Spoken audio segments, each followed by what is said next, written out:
Welcome to the Tiling Connect podcast. This podcast is designed to raise the standards of the tiling industry by sourcing and sharing the best and latest in standards, technology, and innovation with its listeners. Before we get started, everything we talk about in this podcast is general in nature and does not consider your own personal situation. You should always seek professional advice for any specific matters. Hello everybody, welcome to Tiling Connect. I'm your host, Mark Moskwa. In this episode, we have another two amazing guests joining us. Troy Hogan, Managing Director of the RLA Group, and Yandi Milans, Technical and Training Services Manager at Gripset and RLA. The RLA Group is part of the multinational Nanpao chemical company with plant locations spread over Taiwan, China, Vietnam, Indonesia, Singapore, Malaysia, Philippines, India, Thailand, and Australia. With manufacturing plants in New South Wales, Queensland, Victoria, and WA, they now supply Australia in the following markets: the construction industry, hardware and plumbing, soft floor covering markets, and tiling and waterproofing. Welcome to Tiling Connect. I'm your host, Mark Moskwa. With me today, I have Troy Hogan and Yandi Milans from the RLA Group. And welcome on board today, gentlemen. Thanks, Mark. Great to be here. As per our previous episodes, we've always kicked off with this podcast on really understanding a couple of things. One, the brand or the company or the organisation that we're chatting with, and also the people. And I think that's a really perfect place to start. So I thought I'll hand it over to you guys first, and maybe Troy, if you want to take lead on this and give our audience a little bit of background on the company and yourself and how you've evolved in the industry. Sure. Thanks, Mark. Appreciate the opportunity. I might just start with a bit of a brief background on myself, then move into the RLA business. So I'm probably a tile adhesive tragic. I've been doing this since I left school in 1990. I took over the family business, ASA, Architectural Structural Adhesives. After I left school in 90, kind of ran myself through that business from production, technical, sales. And then due to a passing in the family, ended up taking over the running of the business, being managing director through the late 90s. And then presided over the sale of that business to Bostik in 2000. Good experience, and then had some really good times with Bostik with the integration of the ASA business into their business in Australia and New Zealand. And then a great opportunity came to move up to Hong Kong to take on a regional directorship role in the construction adhesive business to really kind of proliferate the ASA technologies, capabilities through the Asia Pacific region for Bostik. Great experience, had a good time there. Made a decision to come back to Australia when the kids were going to school. Had a bit of time off, tried to retire, didn't do that too well. Then I actually bought a little business in Queensland called MCB Products with some really great partners, and changed the name to CTA and decided to grow that. We grew that to probably $30 million, and then Seeker made an offer to buy that business. Sold the business to Seeker, spent my 3 years under the contract with Seeker, and then decided to move out and do a few other kind of non-glue related activities. And then in 2018, this opportunity came up to run the RLA business in Australia. So I didn't know much about it, to be honest, but I went to Taiwan, met the owners, had a really positive experience, and have been managing director of RLA Polymers since 2018, and thoroughly enjoying it. Yeah, wow. Sorry, Mark, just the RLA business. So RLA is quite a broad adhesive business. We do a great breadth of products and technologies. We're probably the number 4 number 3 at the moment in the country in terms of ranking. The ASC is number 1, ADEX 2, RLA would be number 3. Then you'd probably have your Muppays and Bostiks and construction and so on. So good sized business, 200 people, $150 million in revenue, approximately 4 production facilities, 5 warehouses, tech centre, and a very local manufacturer. We work quite hard at developing, designing, and making products locally. Yeah, wow. That's that business has exploded from the days when I used to work at RLA, and that was a long time ago. It was definitely well and truly over a decade ago now. So Wow. to know there's 200 people, new owners, all of these additional brands, that's a pretty impressive accomplishment. Troy, what's before we jump on to Shandy, I just quickly wanted to ask, what do you think's been one of the biggest challenges that you've experienced in your career? I'm a great believer in the business is all about the people. At the end of the day, we make adhesives, but I think there's not a great deal of difference between all the brands on the market these days. The technology's come a long way. So the biggest challenge is really, finding the right people that can generate the right culture, that can create the right energy, and keep a business driving forward. So that's been a challenge. I've been pretty lucky with that. I've been very lucky to surround myself with some really talented people that really, make work a joy. Hence, I've probably stayed in it so long, and I keep coming back to it. So yeah. It's the people is the main thing for me. Yeah, wow, that's awesome. Yeah, you've certainly got a impressive resume when it comes to being involved in the adhesive landscape in the tiling game, and obviously with stone and other types of products as well. So I think we're fortunate to have you still in the industry, where there are a lot of other people who are near semi-retirement or retirement. So thanks for hanging around. Shandy, over to you, mate. Give myself and the audience a background on yourself. Yeah, so like Troy, I'm a bit of a tile tragic as well, but a little bit different. So, really just as an applicator and as a contractor, since out of high school, where they politely asked me to not come back, and I was lucky that I had a supportive family. And my old man was, he was a bit of an entrepreneur of sorts. So, had various businesses, video shops, butcher shops, but he always came from a construction background. So he decided to get back into tiling full time when, my situation wasn't very positive, and he made that decision. So I would have something to lean back on and have something positive for my future. So I was really lucky to have that. And to be honest, when I started tiling, I absolutely hated it. Really hard work, really hard labor. Back then, everything was, done by hand. The tiles weren't as massive as they are these days, but I learned to love it through my apprenticeship. By the end of my apprenticeship, I had a respect for the trade, but I wasn't very confident, as far as my knowledge base and my skill set, because I didn't take it seriously from day one. I actually had to play catch up later on in my career. There was really important lessons that I learned through that. And I did learn to love it. So, from there, I sort of built my career around tiling. I had an accident around 2008 where I broke my leg and I had to get off the tools for a while, and made me appreciate it even more. During that time, my license had lapsed. I needed to do a couple of more units of competency to regain my tiler's license. And when I went to the trade school, I also asked if they needed anyone to do some work experience to help out with the tiling and waterproofing training. I did that for a few days, and then they offered me a full-time job. So I sort of became a trade school teacher for about 3-4 years. Yeah, wow.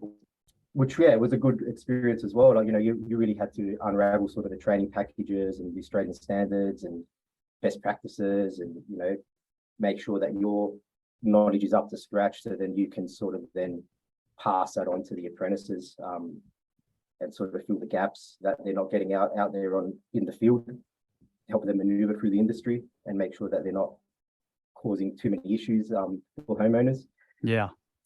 And then from there, I was sort of anxious to get back on the tools again. I sort of started a little pet project with a couple of good friends of mine, some good tilers. That a couple of them just finished their apprenticeship through the trade school.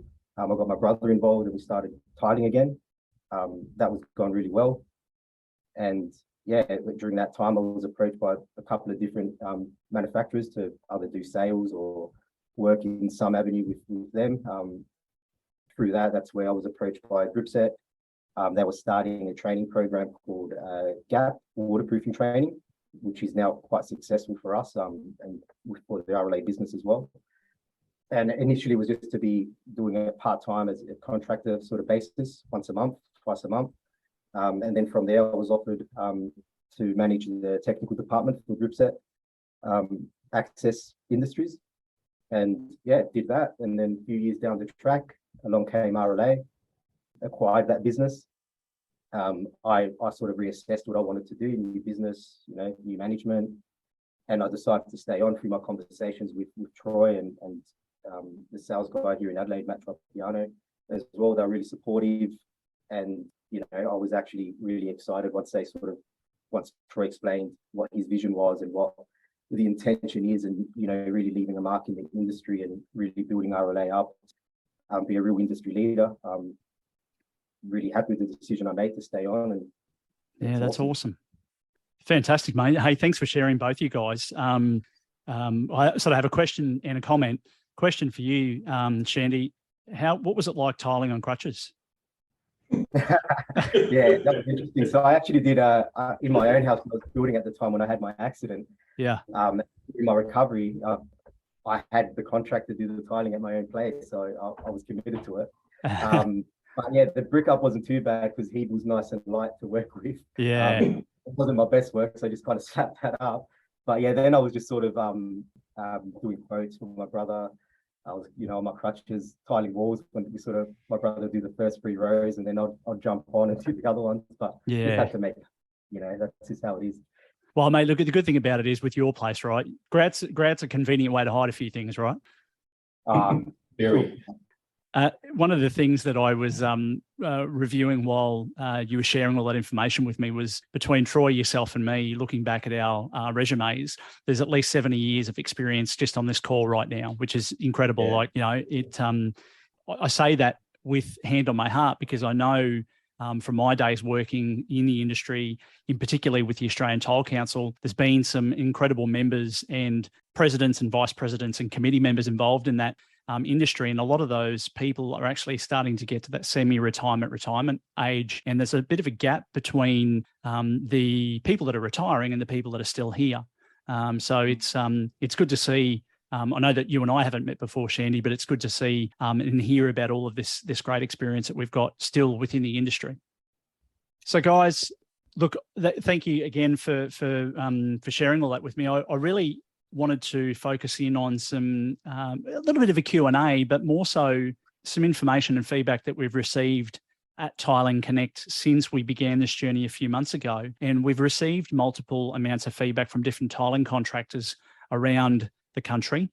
And we're starting to, and we have from the beginning, we've correlated all of that information so that when we have amazing guests on like yourselves, we can actually address some of these questions and help improve the quality and profitability of the industry.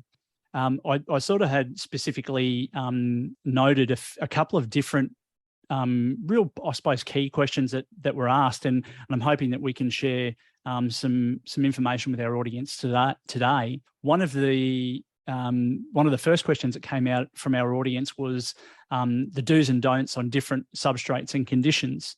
And I'll preface this with, I know that this is it can be a very, very long conversation. So I'm happy for us to extrapolate as much as we can. However, noting that we probably don't want to have a half-a-day podcast. So, but yeah, I'm going to open it up to the floor. And Shandy, if you wanted to start, or Troy.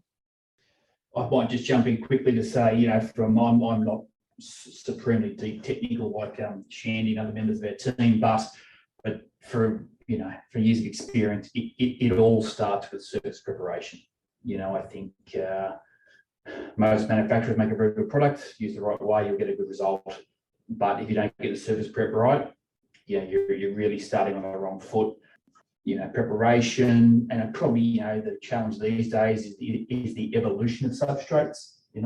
From what it used to be, concrete slab, screed, tongue and groove, yellow tongue chipboard, through to AC sheet, compressed, scion, Insul, AFS, a whole range of new substrates coming through. It's challenging, and the tech departments need to really be vigilant and do testing and work quite close with the substrate manufacturers, which can be challenging sometimes. They're not super willing to share a lot of information, and some of them really don't care what comes after them.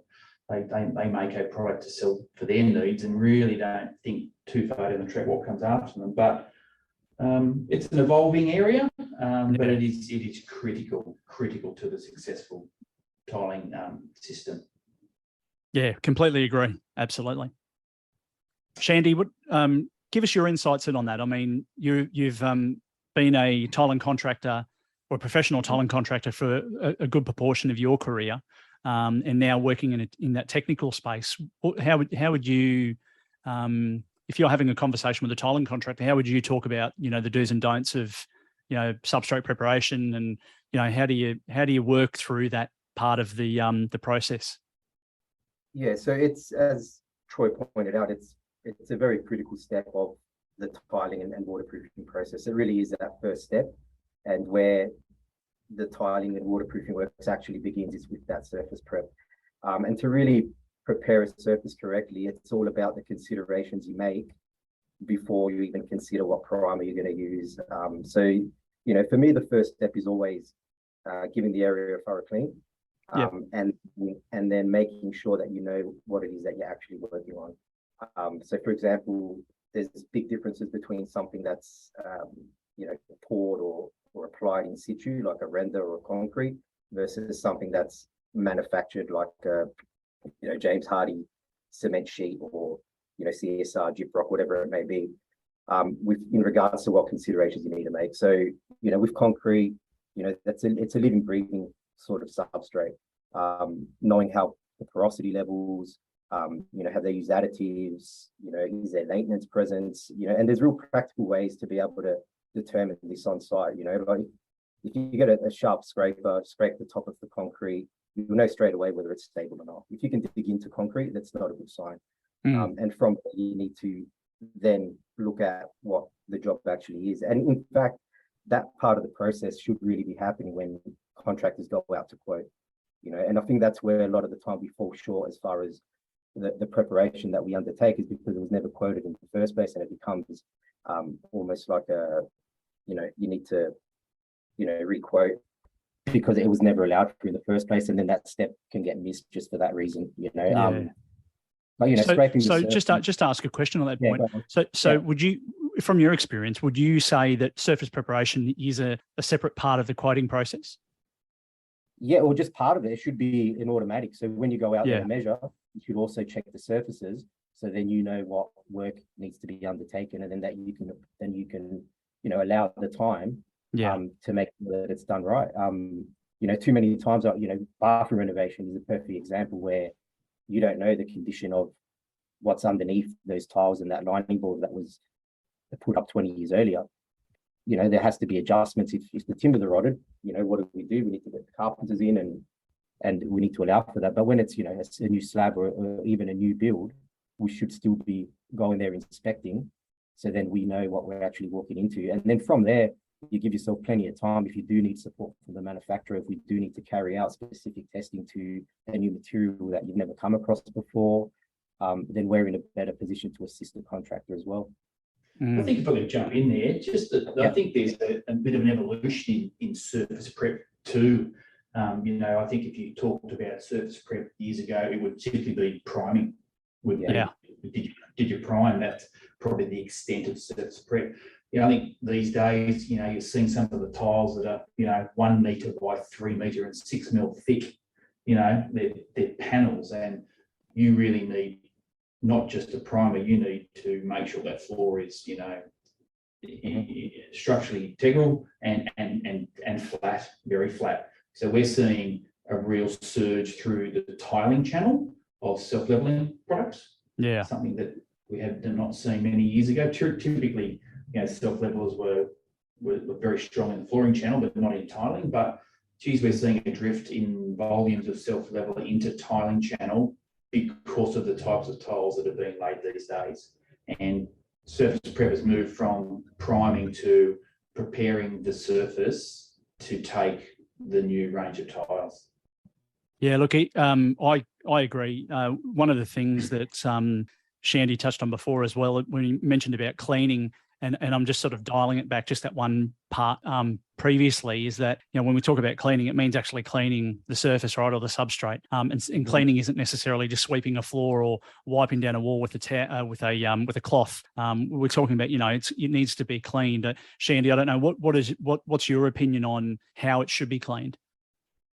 Well, it always, and you know, the point that Troy's making as well, as far as, you know, the tile selection, and you know, so every job is, the level of preparation is always going to be different, and that's why I go back.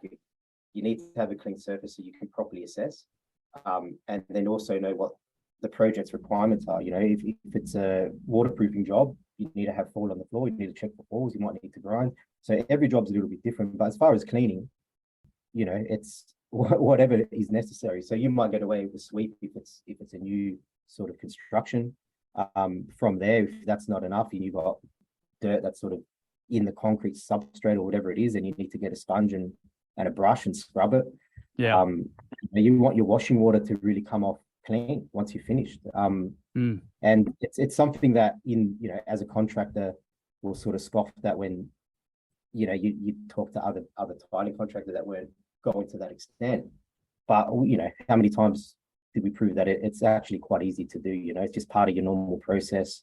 And it's that peace of mind for your business as far as reputation, and also for the service that you're providing. Like your client can see the difference when you prepare things correctly and take the time to make sure that everything's going to be sound. So they get that, you know, the most out of their tiling application. If I'm a tiling contractor and I go to a job site and I look at a particular substrate, and we can choose a number of different products, take cyan, for example, and I don't know what to do, what should I do? Like what's my next step? So the installation guide is the next step. So the first step when it comes to manufactured products, knowing what brand it is and what the actual product is, right? So not all products, I'm sure that we all remember that phase where all the builders were lining their facades with blue board, and then they were tiling them, right? So there was a, you know, hopefully we don't, that's not so common these days, but you know, just contractors not understanding the substrate, didn't know that blue board was not designed to carry tiles. So it's important to know who the manufacturer is, what the product is, and just Googling the installation guide for that product. I tell guys all the time when we do the gapp training, a real easy way to start to unravel things and to build your sort of your knowledge base when it comes to those type of substrates is installation guide. You go to the nice drawing that's in there of the completed installation, and then you just look at the drawing and look at the installation and just have a look if it sort of looks the same, right? You got similar type of fixture spacings there. Has the joints being treated the way it shows in the diagram? And, you know, if anything looks out of place, then that's where you engage with the builder or whoever is responsible for that aspect of the job. But I think is, definitely the important part of that, knowing who you need to contact or what information you need to use. Yeah, so basically, mate, a phone call can save your life. And primers have evolved so much over the past decade. I remember when I was selling adhesive and waterproofing products in early, was it 2008, 9? And there was only one type of primer that was really designed for a porous substrate. And now we've got, a universal primers that can obviously do a variety of different things, and obviously for porous and non-porous substrates. And that's really helped, right? Yeah, I think definitely the technology in primers has come a long way, from, you know, the traditional non-porous to porous to fine particle to fast setting to moisture reactive to, you know, concrete consolidation, epoxies. There's a whole range of technology, and it's come a long way actually. Has there been any, in the last few years, has there been a particular substrate that's caused the industry a little bit of pain that guys are, you're coming up against every other day or week? It's a long list, I reckon. I knew you were going to say that. Yeah, anything that enters the market that, there isn't much sort of initially. There's always not much information. You've got some really good players that make sure that they do their due diligence and carry out all the testing and have really good installation manuals. But there's some that just sound great on paper, but then when you ask for additional information, it's just not available. And they're the ones that cause some challenges, because then we're unsure, contractors unsure, builder maybe unsure, whoever. And then from there, what we need to do is carry out some of our own testing. Troy, you had a thought there.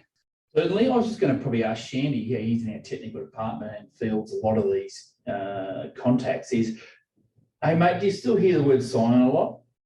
No, we say sky on. Tomatoes. Come on. But yeah, we do. We get a lot.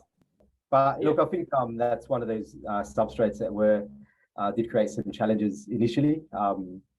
But yeah, at this point now, I think everyone's kind of worked it out and treated it like a non-porous substrate. Yeah, so we're good there. Yeah. And the other difficult ones we hear are these PVC walling systems like AFF ready wall and that just create a whole range of problems, not only in tiling but in waterproofing as well. Right. Are they sorry, I haven't come across those previously. Are they more difficult to adhere to? Yeah, they're a PVC wall, effectively, that you pour your concrete in. So they're like a fast walling system, like a lighter weight, faster construction, and the challenge becomes they become your finished substrate, and some applications need to bond to them or waterproof over them. So they're you're effectively being asked to stick on the PVC. So it's like trying to tile the glass. Yeah, with an organic or a cementitious product, which is very, very challenging. Yeah, right. Yeah, certainly make it hard for us, don't they? Let's keep us on our toes, Mark. Sorry. Keep us on our toes. Yeah, exactly. That's right. If it was easy, everybody would do it. That's right. We wouldn't have jobs. So yeah, exactly. Keep making it challenging. Keep making it challenging. Gentlemen, thanks so much for sharing on that topic. I know it's a pretty wide and varied space. So again, we could speak on that for half a day. But look, let's move on to topic 2, because this is one of my favourites as well, waterproofing. And I know that with the acquisition of Gripset, Troy, that your waterproofing range of products has probably tripled. Yeah, tell us a little bit more about waterproofing from a product perspective, and then also from an application perspective, Shandy. Yeah, so waterproofing is a very large part of our business now with the Gripset acquisition. It gives us the ability to operate in pretty much all the technologies in the waterproofing space. So we have the SBRs, we have the acrylics, we have the urethanes, we have the solvent urethanes, bitumen modified solvent urethanes, bitumen, cementitious, and sheet membrane. So for RLA, it's the first time we've been in the sheet membrane space with some quite innovative butyl and PVC products. So yeah, we now kind of reach the waterproofing segment in a whole range of ways, from below ground, under tile, rooftops, basements, etc. The acquisition would actually put us in a number 1 position in liquid membranes. So our plant in Melbourne is running about 35,000 buckets of membrane a month. Yeah, we're right. pumping into the market in various brands and technologies. So it's a key part of our business. We've got some really good technical people in the business that really understand this chemistry well, from both a cementitious and an organic perspective. And it's enabled us to reach to a kind of a broader range of customers too. The RLA brand is probably a bit of a middle of the road brand in membrane through construction and tile merchants, complementing tile adhesives. Yep. But the Gripset put us in the waterproofing specialist area, where we're dealing and are exposed to more, focused waterproofing distributors and applicators, and a bit in more of a premium end of the market. Definitely a lot more technical questions and requests come through the Gripset channel. and a lot more, the guys out, the sales team is a lot more hands-on with the applicator, very much more connected directly to the applicator. Not that we sell directly to the applicator, but they reach through the distributor and want that technical support through our digital platform or through people like Yandi and his team or to our sales reps. But it's, yeah. What are the advantages of, say, a sheet membrane versus your traditional methods that have been around for the last 20 or 30 years? Shandy, I'll pass to you, mate. Thanks, Shandy. It's really just the consistency and that improved performance overall of a sheet system versus a liquid. So for starters, the advantages for the contractor are is a faster turnaround time. With our sheet systems in our range, the BRW sheets, there's no adhesive that you need to apply. They're a pin and stick system. So there's already advantages to that because it's pretty well instantly waterproof as you're applying it.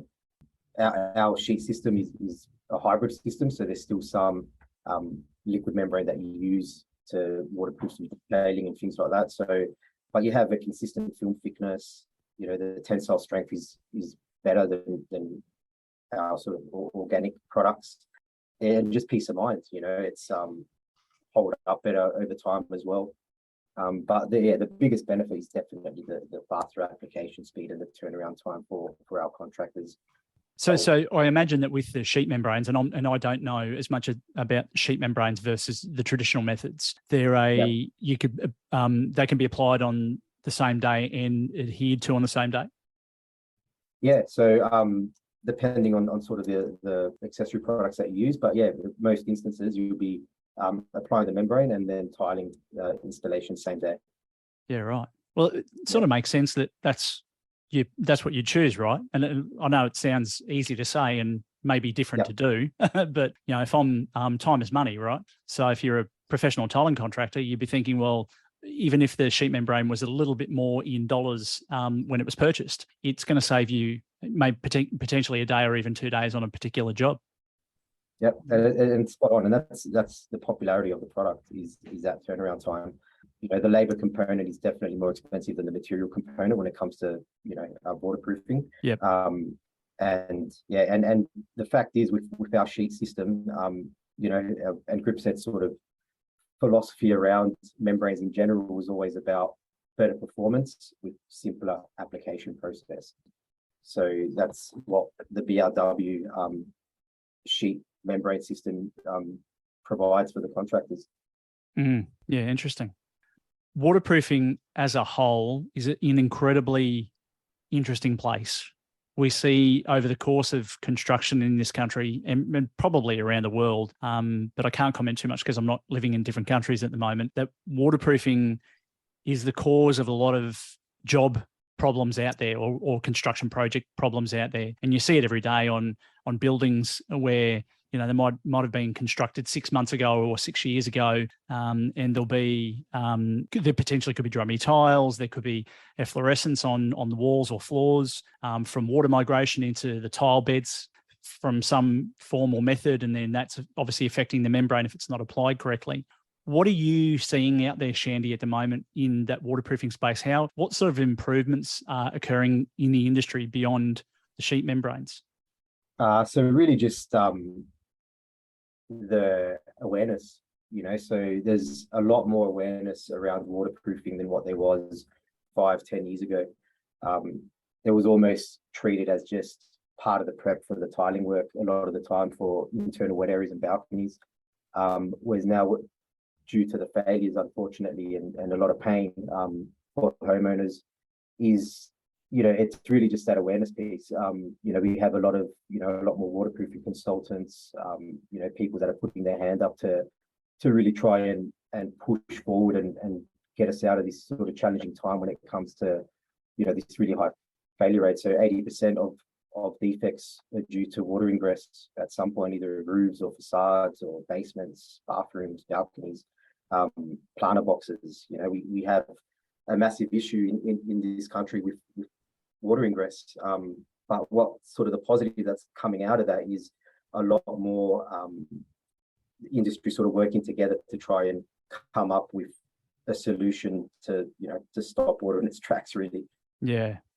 An interesting comment, I was at a conference a couple of weeks ago, and one of the presenters gave us an actual statistic about waterproofing. It's something like it's less than 2% of the cost of the construction, but when it goes wrong, it can create problems of over 50% of the cost of construction. So big. And I say, you build an apartment tower, $100 million. Your waterproofing contractor, supply and install in wet areas, balconies, and rooftops, $2.5 million. But if you get it wrong, that can be an over $50 million fix because of the damage it causes to finishings and substrates and structures. Oh yeah, the numbers are massive when that sort of thing happens. What do you think? And I'm not close enough to it, and I'm not sure if we are today. But what's happening in the waterproofing space to alleviate and improve that area? Can either of you guys share some information on that you've seen recently?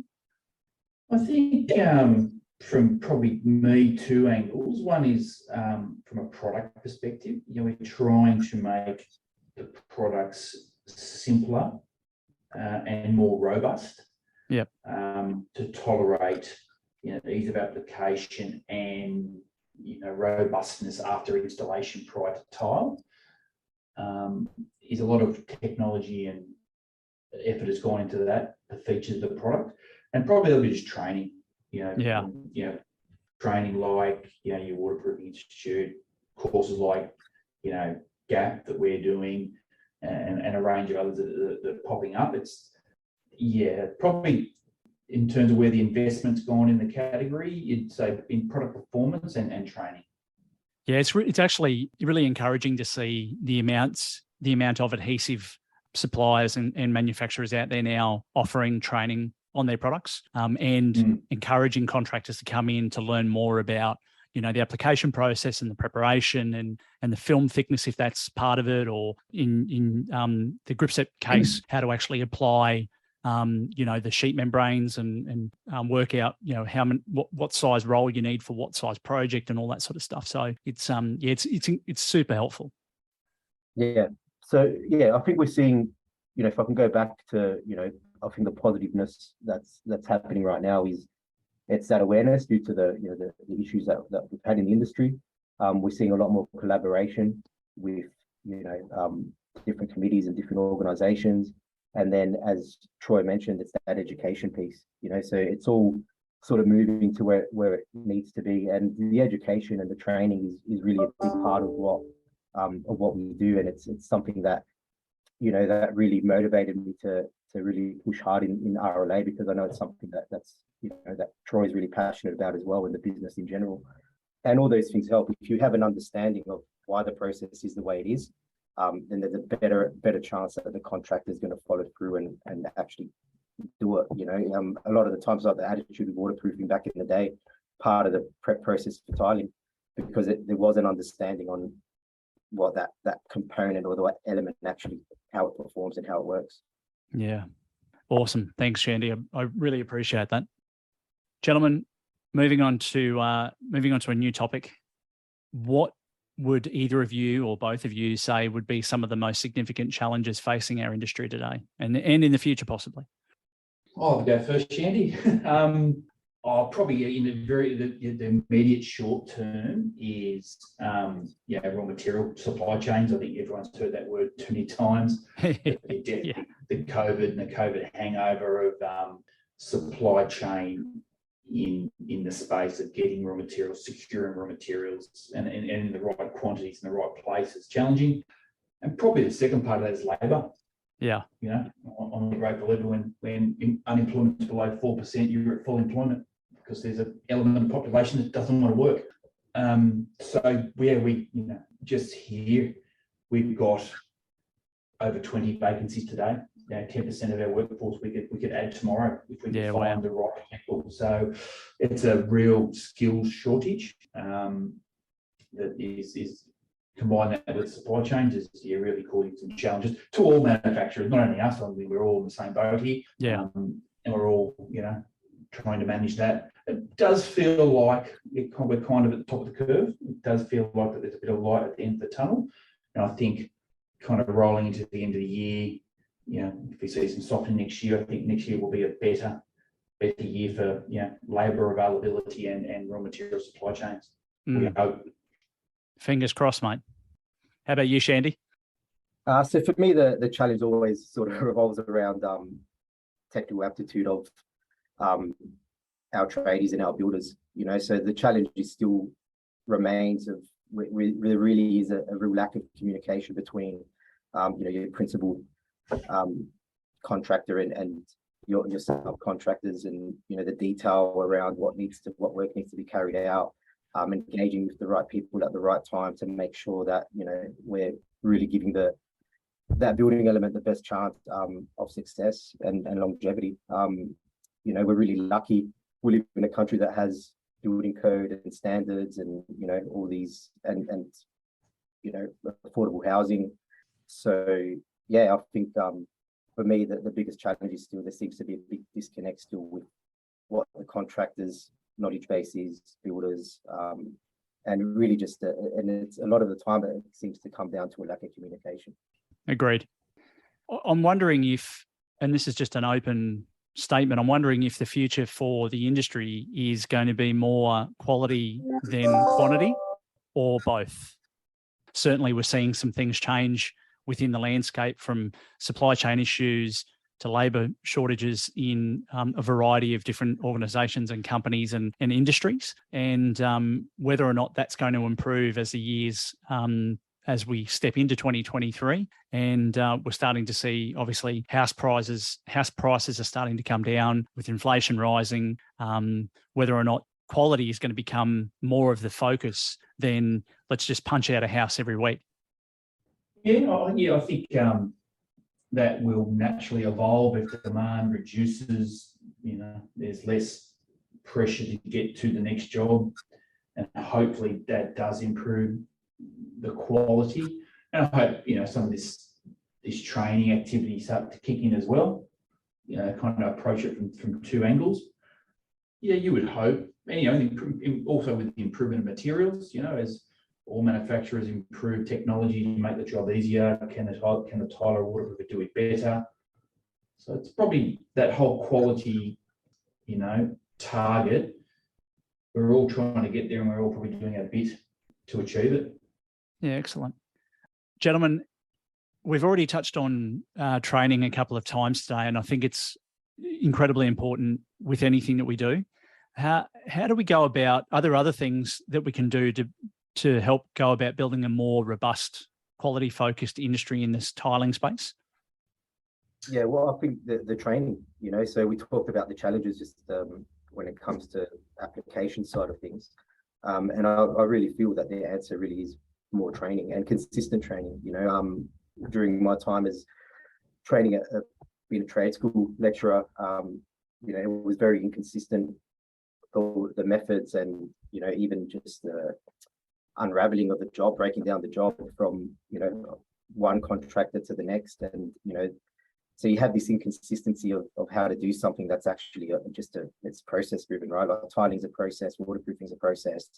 There shouldn't be that much disconnect from the methods out there in the field. And I think the solution really is more training. Like, I think we need to understand that as an industry, we should be investing in ourselves. When there is training on offer, there's a trade show, take advantage of those situations, ask questions, and just upskill yourself as often as you can. Yeah, look, I agree with Shandy. You cannot have enough training. I think another way to address the quality, and it's quite I'm glad you asked the question, Mark, because it's quite a hot topic at the moment, is product classification and meeting standards. Yeah. In Australia today, you can go and make a tile adhesive, and you can put on the bag C2, TES1, F, whatever you want on the bag. You can make a membrane. You can call it class 2, class 3, class whatever you want. And there is actually no governing body that controls you. So where in Europe, if you want to put a product on the market and you want to make a claim it is a classification, there is an independent body that you go and get your product validated to. they test it and give you a certificate, and you can then call your product that. We don't have that here. And it actually staggers me that we actually don't. Why do you think that is, Troy? What do you think the hesitation is? I suppose someone's got to organise it, someone's got to drive it, someone's got to control it. Probably government needs to get involved. Yep. I mean, believe me, I'm not an advocate for red tape, but it just staggers me that we can be in a market where, in the tile space, we can just go and make a claim, and the only people that really check that are probably our competitors. Yeah. we check everyone's product, right? Yep. Whereas look at our plumbing business, we make a lot of solvent cements, and there is a standard. It's Watermark is the standard. If you want to make a solvent cement in Australia, you need to get it tested by them, and then they give you the certificate. Same with potable water. If you're doing membranes or tanks, in the tiling and waterproofing space, it's just really open to, cowboys, I suppose is the word, and it's self-assessment. Yeah, look, it's a challenging space, that classification piece. I've been involved in it with myself firsthand as well. And you're right, everything you said. We really sort of need, we absolutely need a body that is independent, that can actually look at the products and go, yes, it's that. No, it's that. This is what or you need to do this for it to reach this classification, for us to be able to rubber stamp it and go, hey, and that forms part of the ingredient, I would call the cake mix ingredients that goes into our industry that helps improve the quality of what we do. Because when people are using products that are classified and independently verified, they're using quality products that are designed for a particular application, and they're not just guessing that it can do the job. Right. Exactly right. And there's certain applications that need, a product, like if you're doing a facade where you're carrying a 50 kilo 50 kilo per square meter tile at 2 meters off the ground, then you should be made to supply a certain adhesive that meets a certain classification. Yeah. In some ways, New Zealand's ahead of us here in the work they've done with brands and accreditation over there. They're actually ahead of Australia. Yeah. Wow. I didn't know that. Wow. That's and there's only 5.5 million people there. Yes. So don't tell them they're ahead of us, mate. Never get no. We've lost too many football games to them in the past. I don't think we can hand them anything else. No. Gentlemen, it's been great talking today. I always love to finish off these episodes with what I call my final 4 fast track questions. And because we've got a trio of people today, I think it's only fair that we have a couple of questions each. So I'm gonna ask a couple of questions of Troy and Shandy, and just a quick fired response. And first thing that comes to mind, Troy, I'd like to start with you. Can you give us a bit more, or tell us a little bit more about what's the one thing you've been most successful at with the businesses that you've been involved in or created in your career? Most successful, I think, at creating a good team of people, at creating a good culture in the business, and probably getting people along on the journey to enjoy what they do, be successful at what they do, and move forward. I'm very much about the people, and people buy from people work with people. I would, if all the kind of business I've been and grown, that's probably, I think, what I've done quite well. Yeah, awesome. Very cool. If you could live anywhere in the world, Troy, where would it be? Mate, I'm lucky. I've lived overseas a bit, so I loved Hong Kong. That was great, but you know what? You can't beat Australia. I'd love to travel everywhere, but I do enjoy coming back here and watching my sport and doing my thing. Excellent. Yeah, I love that, because it's, with everything that's going on in the world at the moment, Australia seems like the safest and coolest place to be. Yes, yeah, very much so. Very much so. Yeah, I had that. I had a hankering myself to move overseas actually for a year a few years ago, and it was all sort of in the pipeline, and then we had COVID. So that was car parked, and then since then we haven't lived in a calm environment in the world for a little bit of time. So any of those future plans, I'll just keep those in the car park until it's time to pull them out. Yeah, good idea, okay, mate. At the moment, good idea. Shandy, for you, mate, what's one of the most important lessons that you've learned in your career? Maybe don't underestimate your experience. Never underestimate your experience. I think that's the most important thing, you know. So, you know, I had a lot of self-doubt through my tiling career, and, you know, at the end, I made a lot of mistakes during the journey.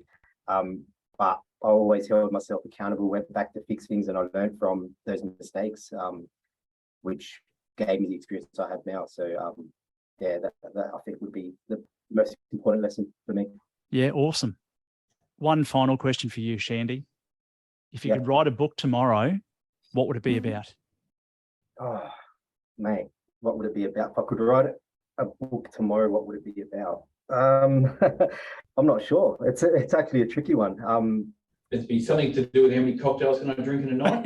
Yeah, that might be one. That might be, you know, it could be a cocktail book. That's not a bad one, actually. It'd be a cocktail recipe book, and then it'll have a story that goes with it. 101 ways how not to drink a cocktail. Yeah, that's not a bad one. Yeah.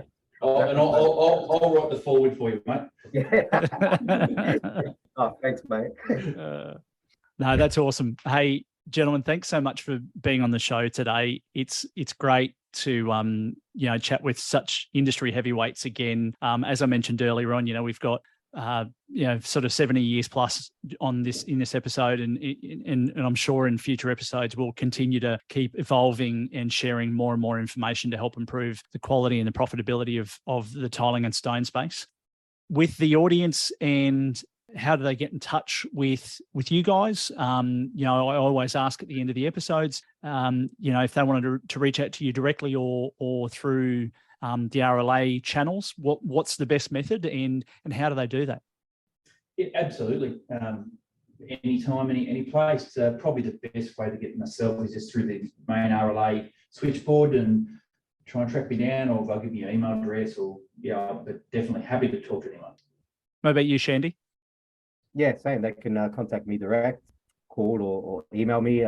We also have a lot of, you know, social media channels through the Gripset brand and RLA. You know, we have the RLA app that people can download and contact us through that. Yeah, Facebook, Instagram, all your usuals. We have the technical services or technical support email as well, that you can, if you've got any technical questions as well. We've got a team that are always waiting and willing to guide our contracting friends. Sure. Yeah. Fantastic, mate. No, thank you so much. Yeah, thanks, Mark, and mate, and congratulations on what you're doing. I think it's a really good initiative. There's some real good content.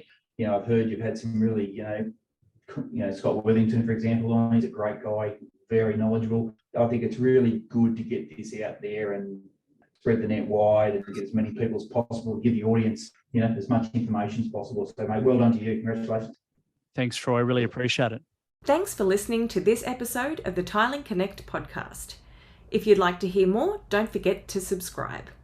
If you have any questions or would like to be involved in the show, email us at tilingconnect@gmail.com. See you next episode. Until then, stay connected.